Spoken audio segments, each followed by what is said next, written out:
नमस्कार, स्वागत है आपका उत्तराखंड की खबरों में। मैं हूं आपके साथ दिग्विजय सिंह। खबरों की शुरुआत करेंगे इससे पहले एक नजर अब तक की सुर्खियों पर। 24 को सिक्किम के नॉर्थ ईस्ट के दौरे पर जाएंगे रक्षा मंत्री राजनाथ सिंह। भारत चीन के हालात को देखते हुए महत्वपूर्ण माना जा रहा है सिक्किम दौरा। देहरादून में स्मृति दिवस पर सीएम रावत ने दी शहीदों को श्रद्धांजलि। शहीद पुलिस और अर्धसैन्य बलों के परिजनों को किया सम्मानित। सायरा बानो बनी उत्तराखंड महिला आयोग की उपाध्यक्ष। मीला राज्य मंत्री का दर्जा। 3 तलाक के खिलाफ राष्ट्रीय स्तर पर उठाई थी आवाज। स्कूल मामले पर बोले शिक्षा मंत्री अरविंद पांडे। 2 नवंबर से खुल रहे हैं स्कूल। कोविड गाइडलाइंस का सख्ती से किया जाएगा पालन। सरकार की नीतियों के विरोध में कांग्रेस ने बनाई रणनीति। 1 महीने के कार्यक्रमों की बनाई रूपरेखा। प्रदेश उपाध्यक्ष ने कार्यक्रम की दी जानकारी। और महाराष्ट्र के राज्यपाल को अवमानना का हाईकोर्ट से मिला नोटिस। कोर्ट ने आदेश का पालन नहीं करने पर कार्रवाई। 4 सप्ताह में जवाब पेश करने के दिए निर्देश। आप देख रहे हैं के न्यूज, खबरों का सारथी। रुक करते हैं खबरों की ओर। डोईवाला के विधायक और सूबे के मुख्यमंत्री त्रिवेंद्र सिंह रावत ने डोईवाला विधानसभा के माजरी ग्राम सभा को कृषि विभाग की तरफ से आयोजित कार्यक्रम में शिरकत की और माजरी को नाबार्ड की तरफ से IMMA विलेज घोषित करने की योजना का शुभारंभ किया। और ऑनलाइन शुभारंभ करते हुए मुख्यमंत्री ने इस योजना से राज्य के 92 और गांवों को जोड़ने की बात कही। बता दें कि मुख्यमंत्री ने क्षेत्र के लोगों को बधाई दी और कहा कि डोईवाला विधानसभा का माजरी ग्रांट गांव अब कृषि के क्षेत्र में आदर्श गांव बनेगा और किसान भी लाभान्वित होंगे। इस अवसर पर नाबार्ड के चेयरमैन GL चिंतला के साथ कृषि मंत्री सुबोध उनियाल और सहकारिता मंत्री धन सिंह रावत के साथ DM आशीष श्रीवास्तव ने भी कार्यक्रम में शिरकत की।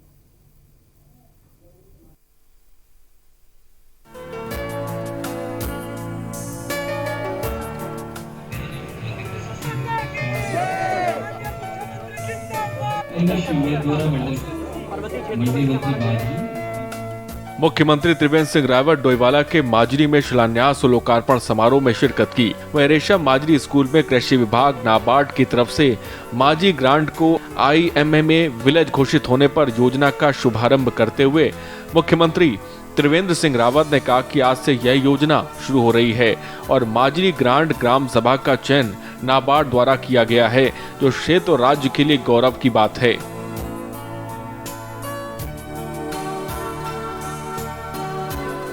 मुख्यमंत्री ने कहा कि हमने क्षेत्र के विकास के लिए जो दृष्टिगत पत्र जारी किया था वह पूरा होने के करीब है। सबके सहयोग से विकास कार्यों को उतारकर डोईवाला विधानसभा को आदर्श विधानसभा बनाने का काम किया जा रहा है। एक ऐसी योजना है जो किसानों के सहकार से चलेगी और हमारे कृषि मंत्री जी का एक कॉन्सेप्ट है। निश्चित रूप से इससे हमारी जो किसान है उनकी आय की वृद्धि होगी। उत्तराखंड राज्य में 85% जो किसान है वो लघु और सीमांत किसान है। ऐसे में ये योजना किसानों के लिए निश्चित रूप से लाभकारी होगी और धीरे धीरे आज राज्य में 95 गाँवों को इसके अंदर कवर किया गया है। धीरे धीरे इस योजना का और विस्तार किया। इस अवसर पर कृषि मंत्री सुबोध उनियाल, सहकारिता राज्य मंत्री धन सिंह रावत ने कहा कि नाबार्ड द्वारा क्षेत्र और राज्य के लगातार विकास में सहयोग करने से राज्य जहां लगातार विकास के पथ पर आगे बढ़ रहा है, तो वहीं कोरोना काल में भी किसानों का गन्ना भुगतान करके राज्य सरकार ने देश में इतिहास बनाया है। किसानों से जुड़ी हर योजना का लाभ गाँव के हर किसान तक पहुँचे, इसके लिए सरकार लगातार काम कर रही है। नाबार्ड के चेयरमैन GL चिंतला ने बताया कि उत्तराखंड में माजरी ग्रांट ग्राम सभा को नाबार्ड ने IMMA विलेज घोषित करने की योजना की शुरुआत की है, जिससे गांव का विकास और तेज होगा। साथ ही संयुक्त खेती का प्रचलन बढ़ेगा और किसान अपनी आर्थिक स्थिति को मजबूत करेगा। सरकार का एक बहुत बड़ा एक एक्सपेरिमेंट है। इसका वजह से पूरा देश में और पूरा राज्य में जितना भी गवर्नमेंट सरकारी स्कीम्स होता है, अगर वो सरकारी स्कीम सबको अगर एक विलेज में इम्प्लीमेंट, एक इंटीग्रेटेड विलेज कर दिया तो उसका फ़ायदा कैसा होता है करके देखने का ये पूरा प्रयास है। और ये इसमें ये गांव में अभी हमें तो अभी तक देखा था, उसका पूरा आंकड़ा देख लिया तो बहुत सा अच्छा सा रिजल्ट्स आ गया। माजरी ग्रांट गांव को नाबार्ड द्वारा विकास योजना के लिए चयनित किए जाने पर गांव के ग्राम प्रधान अनिल पाल ने खुशी जताते हुए मुख्यमंत्री का आभार जताते हुए कहा कि सीएम डोईवाला को लगातार विकास योजनाओं से जोड़कर जनता से किए अपने हर वादे को पूरा कर रहे हैं, जो क्षेत्र और राज्य के लिए गौरव की बात है। हमारे गांव के लिए और हमारे लिए बड़े सौभाग्य की बात है कि माननीय मुख्यमंत्री जी द्वारा मुख्यमंत्री जी की जो है विधानसभा है, उसमें जो है हमारा गांव माजरी ग्रांट आता है, उसमें IMA विलेज का जो चयन माननीय मुख्यमंत्री जी ने किया है और यहीं से हमारे गांव से और भी गांव की जो IMA चयनित ग्राम पंचायतें हैं उत्तराखंड राज्य की, हर ब्लॉक में एक पंचायत IMA विलेज में चयन किया गया है। मुख्यमंत्री की पहल पर लोईवाला विधानसभा के माजरी ग्रांट को पहला IM विलेज घोषित किया गया है और इस महत्वाकांक्षी योजना की शुरुआत की गई है। इसका लाभ जहां किसानों को मिलेगा तो वहीं संयुक्त खेती को भी बढ़ावा मिलेगा। किसानों की आय में जहां वृद्धि होगी तो वहीं फसल का उत्पादन भी अच्छा होने पर इसका लाभ गांव और क्षेत्र को मिलेगा। मुख्यमंत्री की महत्वाकांक्षी योजना डोईवाला को मिलने से लोग बहुत ज्यादा उत्साहित हैं और कार्यकर्ता भी सीएम और नाबार्ड का धन्यवाद जता रहे हैं। के न्यूज इंडिया के लिए डोईवाला से राजकुमार अग्रवाल की रिपोर्ट। आने वाले दिनों में समस्त समुदायों के त्योहारों को देखते हुए कोतवाली पुलिस ने धर्म गुरुओं और मंडला गणमान्य नागरिकों के साथ एक बैठक की, जिसमें SDM और पुलिस क्षेत्राधिकारी भी मौजूद रहे। बैठक में कोविड-19 के नियमों का पालन करते हुए सभी त्योहारों के घरों में ही मनाने पर सहमति बनी।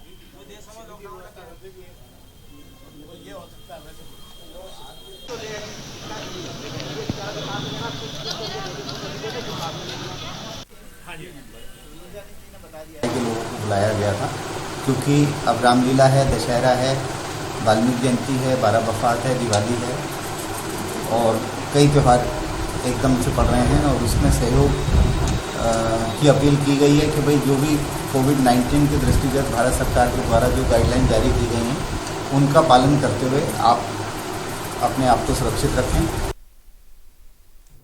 राजधानी देहरादून में मुख्यमंत्री त्रिवेंद्र सिंह रावत ने पुलिस लाइन देहरादून में पुलिस स्मृति परेड में प्रतिभाग किया।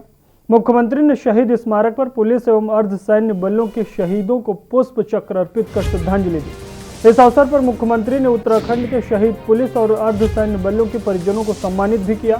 कार्यक्रम को संबोधित करते हुए मुख्यमंत्री ने कहा कि आज के दिन अपने कर्तव्यों का पालन करते हुए अपने प्राणों की आहुति देने वाले अर्धसैनिक बल और पुलिस कर्मियों को श्रद्धांजलि दी जाती है। उन्होंने कहा कि देश की आंतरिक सुरक्षा और कानून व्यवस्था बनाए रखने का उत्तरदायित्व राज्यों के पुलिस बल और अर्धसैनिक बलों का है। अपने इस उत्तरदायित्व को निभाते हुए पुलिसकर्मी अपने जीवन की आहुति को भी तत्पर रहते हैं।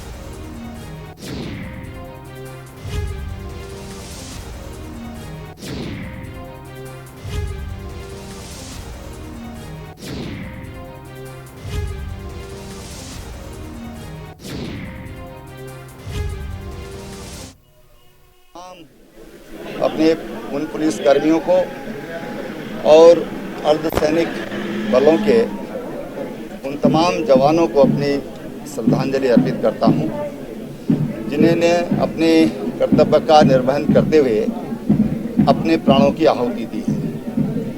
उत्तराखंड के 6 पुलिस के जवान इस 1 वर्ष में उन्होंने अपनी शहादत दी है। निश्चित रूप से उनका बलिदान हमारी पुलिस को जहां उनका हौसला बढ़ाती है, वहीं हमारी आम जनता को उनकी सुरक्षा की भी एक तरह से गारंटी देता है। राजधानी देहरादून में मुख्यमंत्री त्रिवेंद्र सिंह रावत ने पुलिस लाइन में शहीद जवानों को श्रद्धांजलि दी। आपको बता दें कि 21 अक्टूबर 1959 से प्रतिवर्ष पुलिस स्मृति दिवस के रूप में मनाया जाता है, जिसके बाद विगत वर्ष देश के 265 जवान शहीद हुए, जिसमें उत्तराखंड के 6 जवान शामिल थे, जिनको मुख्यमंत्री त्रिवेंद्र सिंह रावत ने श्रद्धांजलि दी। इस दौरान सीएम ने मीडिया से बातचीत में कहा कि शहीद हुए तमाम पुलिसकर्मी आज सभी पुलिसकर्मियों का हौसला बढ़ाते हैं, तो वहीं आम जनता को उनकी सुरक्षा का विश्वास दिलाते हुए दूसरी ओर मीडिया से बातचीत में डीजीपी ने कहा कि प्रत्येक वर्ष 21 अक्टूबर को स्मृति कार्यक्रम किया जाता है। उन्होंने बताया कि राष्ट्रीय स्तर पर एक यश बनाया गया है, जिसका पुलिस कल्याण में उपयोग किया जाएगा।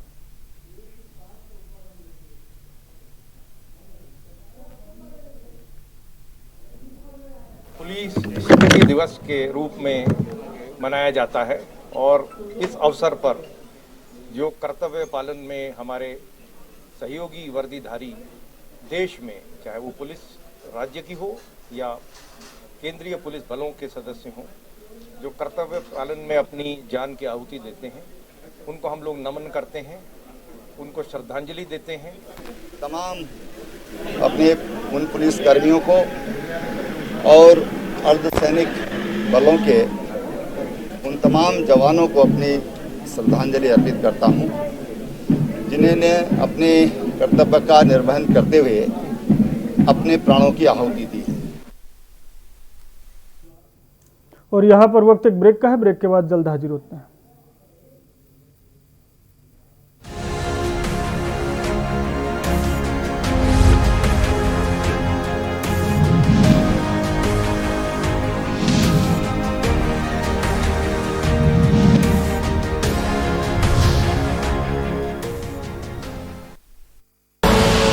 आप देख रहे हैं के न्यूज, खबरों का सारथी।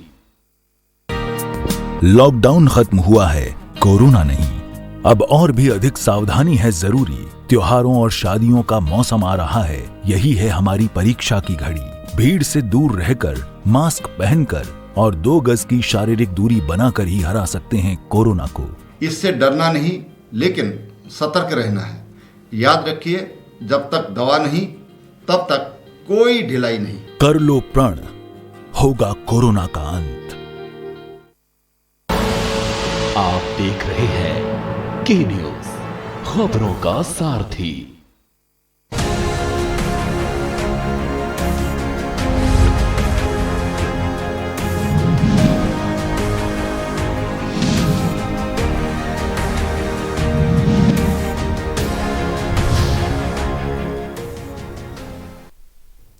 ब्रेक के बाद आपका स्वागत है। खबरों में आगे बढ़ते हैं। नैनीताल के जिलाधिकारी सविन बंसल के निर्देश पर जिला में मुख्य चिकित्सा अधिकारी की अगुवाई में नैनीताल की माल रोड में कोरोना टेस्टिंग कैंप लगाया गया।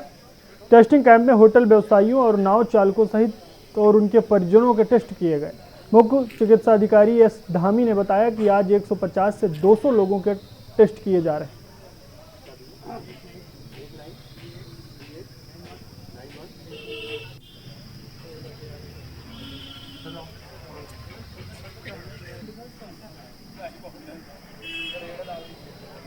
आज हम लोगों ने माल रोड के लिए कैंप लगाया है। इसमें माल रोड के सारे व्यापारी और होटलेरियंस हैं, इन लोगों को बताया गया है। करीब 150 से 200 लोगों का हमारा टारगेट है। मैक्सिमम लोगों को RT-PCR टेस्ट करना है आज हम लोगों का, यही। और कल का टारगेट हमारा भोटिया मार्केट का है। नैनीताल में 22 से 26 अक्टूबर तक आयोजित होने वाले दुर्गा पूजा महोत्सव की सभी तैयारियां पूरी कर ली गई हैं। कोरोना संक्रमण के खतरे को देखते हुए हर साल नैना देवी मंदिर प्रांगण में बनाई जाने वाली मां दुर्गा, गणेश, कार्तिकेय, सरस्वती, लक्ष्मी की छोटी मूर्तियां कारीगरों द्वारा रुद्रपुर में ही बनाकर नैनीताल लाया गया है। 22 अक्टूबर को प्रातः 9 बजे नैना देवी मंदिर के कलश यात्रा के बाद शाम 7 बजे दुर्गा की मूर्तियों की प्राण प्रतिष्ठा के साथ ही श्रद्धालुओं के दर्शनों के लिए खोल दिया जाएगा। बता दें कि 4 दिनों तक चलने वाले दुर्गा महोत्सव को 26 अक्टूबर को मूर्तियों के विसर्जन के साथ समापन किया जाएगा।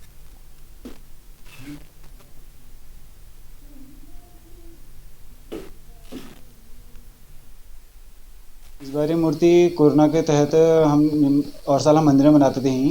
इस बार हमने रुद्रपुर से मंगाई हैं। जो कार्यकर्ता हमारे पहले बनाते थे वही बना के इस बार भी लाए हैं। मंदिर में आपको सुबह 22 तारीख को सुबह 8:30 बजे से कलश यात्रा होगी। शाम को 7 बजे प्राण प्रतिष्ठा कराई जाएगी।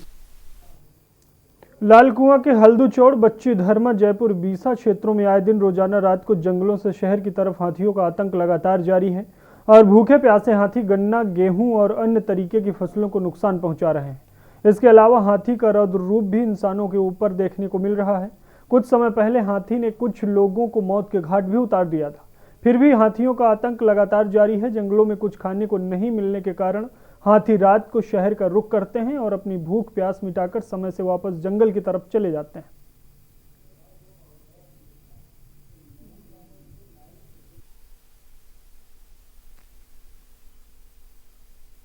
इस बीच कुछ घटनाएं हुई हैं जिसमें तराई केंद्रीय वन प्रभाग से रोड पार करके तराई पूर्वी वन प्रभाग में कुछ हाथी कुछ लोगों के आबादी क्षेत्र में खेतों में चले गए हैं।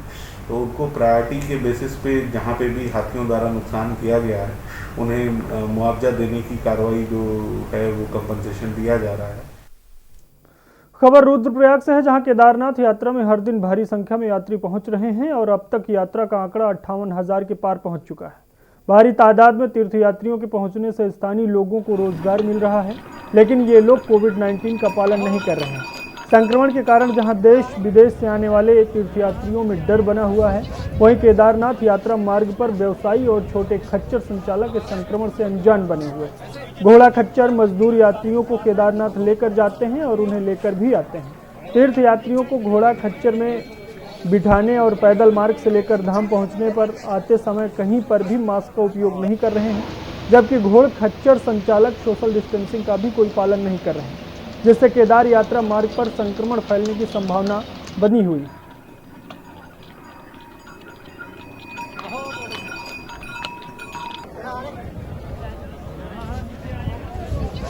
वर्तमान में जैसा कि सभी लोग जानते हैं कि पूरा विश्व कोविड-19 से काफ़ी संक्रमित हो रहे हैं, उसको ध्यान में रखते हुए हमें भी अपने जनपद में जो है कोविड-19 के संबंध में जानकारी रखना आवश्यक है। और वर्तमान में हमारे जनपद में श्री केदारनाथ चारधाम यात्रा चल रही है। उत्तराखंड हाईकोर्ट ने कैबिनेट मंत्री सहित 150 अन्य लोगों के खिलाफ जिला न्यायालय की ट्रायल कोर्ट से पिछले दिनों जारी गैर जमानती वारंट पर सुनवाई हुई। आरोपी महाराज सिंह और अन्य की गिरफ्तारी पर उच्च न्यायालय ने रोक लगाते हुए राज्य सरकार से 4 सप्ताह में जवाब दाखिल करने के निर्देश दिए हैं। मामले की सुनवाई के लिए कोर्ट ने 4 सप्ताह के बाद तिथि नियत की है।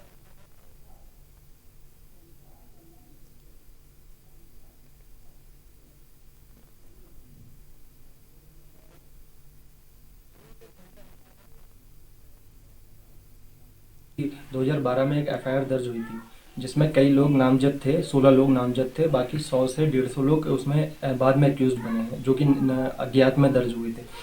तो उसमें चार्जशीट भी लगी। चार्जशीट के बाद कॉग्निजेंस लिया कोर्ट ने और सरकार ने ये देखा उस मामले में कि कोई इतना बड़ा ऑफेंस नहीं था, पब्लिक डोमेन का मामला था। तो सरकार ने संस्तुति करी और एपीओ को डायरेक्शन दिया कि आप इसमें मामला वापस लें, तो डिवीजन भी उनका खारिज हुआ।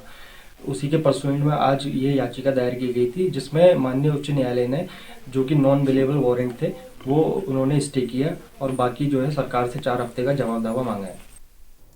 और यहाँ पर वक्त एक ब्रेक का है, ब्रेक के बाद जल्द हाजिर होते हैं।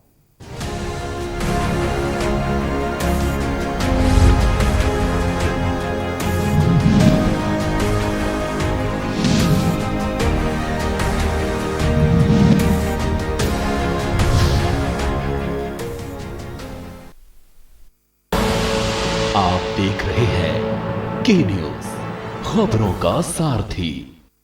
लम्हे छोटे से ये जिंदगी से भरे, इन्हें हाथों में भर ले और जी ले जरा। मुसाफिरा तू है चला, मुसाफिरा छोटे छोटे लम्हों का अनोखा सफर, कमला पसंद, अनोखा स्वाद। उत्तराखंड सरकार कोरोना से लड़ते हुए भी विकास और जन कल्याण के लिए प्रतिबद्ध है। इस लड़ाई में हम तभी विजय प्राप्त कर सकते हैं जब हम सब मिलकर कोरोना के विरुद्ध जन आंदोलन चलाएंगे। बाजारों में, ऑफिसों में सार्वजनिक परिवहन का प्रयोग करते हुए सतर्कता बरतें, हाथों की सफाई का ध्यान रखें, मास्क लगा कर रहें। यही आपका सुरक्षा कवच है जो न सिर्फ आपको बल्कि आपके परिवार को भी सुरक्षित रखेगा। बदल कर अपना व्यवहार करें कोरोना पर वार। आप देख रहे हैं के न्यूज, खबरों का सारथी।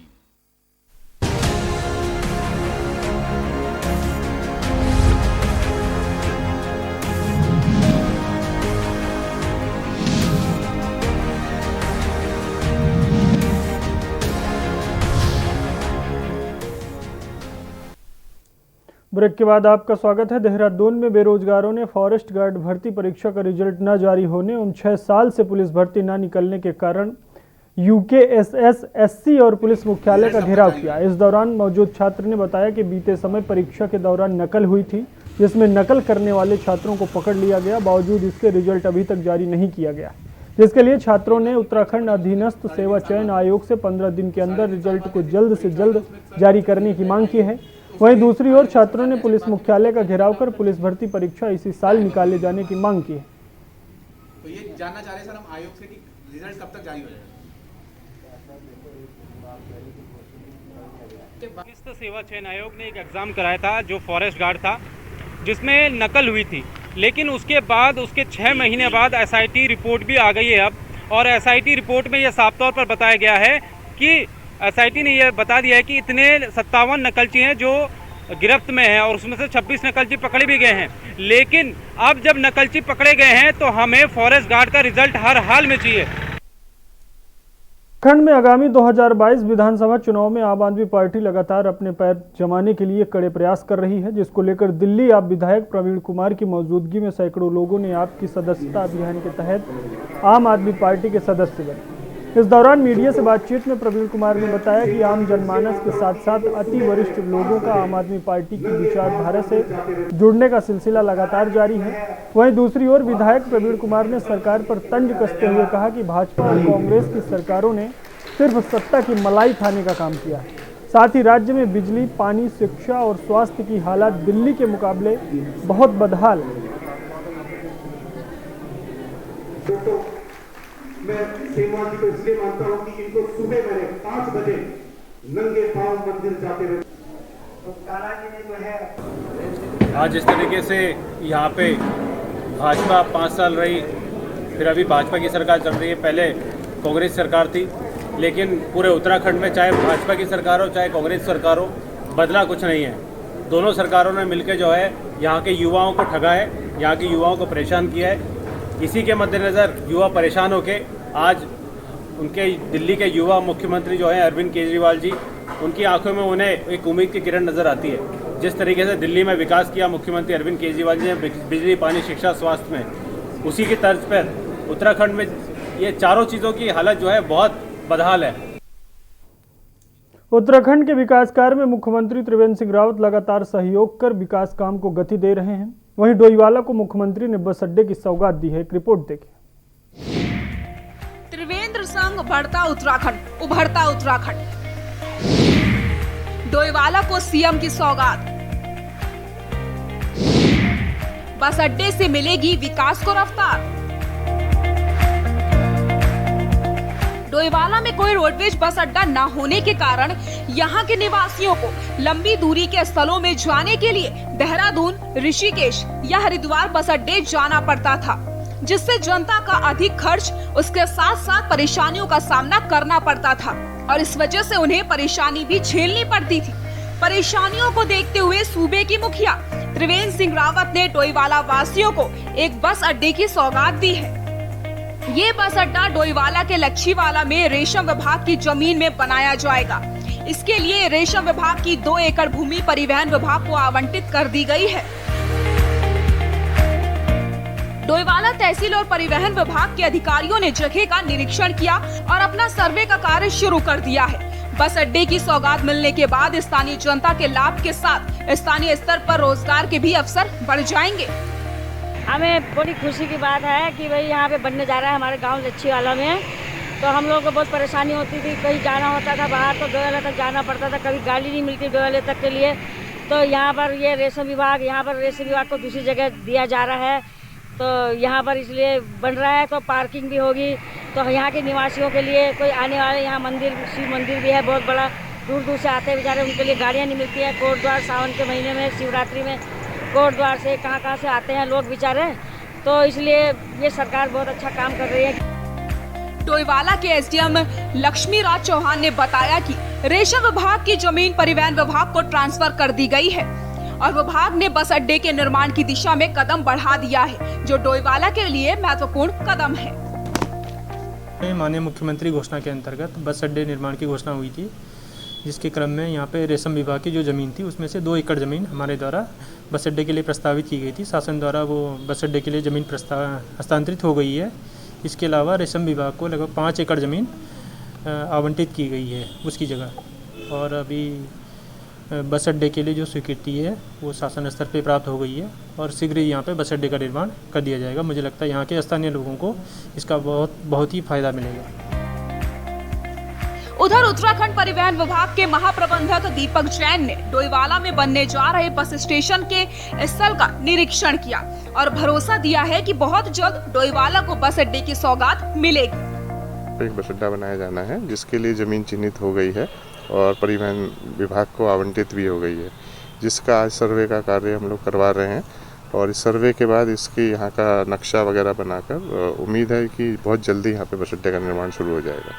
सभी बसें इस मार्ग से गुजरती हैं, सभी बसें चाहे उत्तराखंड परिवहन निगम की चाहे छोटी दूरी की हैं चाहे लंबी दूरी की हैं, सभी बसें यहाँ पे बस स्टेशन पे आएंगी। डोईवाला के विकास में मुख्यमंत्री लगातार सहयोग कर रहे हैं, विकास कार्य को गति दे रहे हैं और उन्हें पूरा करने की कोशिश में लगे हुए हैं। तो वहीं चुनाव के समय किए गए अपने वादों को निभाने के लिए भी मुख्यमंत्री लगातार प्रयासरत हैं। डोईवाला में एक के बाद एक तमाम घोषणाएं धरातल पर उतरने लगी हैं, जिसका लाभ क्षेत्र को भी मिल रहा है। मुख्यमंत्री के कार्यों से लोगों में जहां खुशी है तो वहीं उत्साह भी है, क्योंकि बस अड्डे की सौगात डोईवाला की जनता के लिए बहुत बड़ी सौगात है। क्योंकि बस अड्डे की सौगात डोईवाला की जनता के लिए बहुत बड़ी सौगात है। लोग डोईवाला की विधायक और सूबे के मुख्यमंत्री का आभार जता रहे हैं। के न्यूज के लिए डोईवाला से राजकुमार अग्रवाल की रिपोर्ट।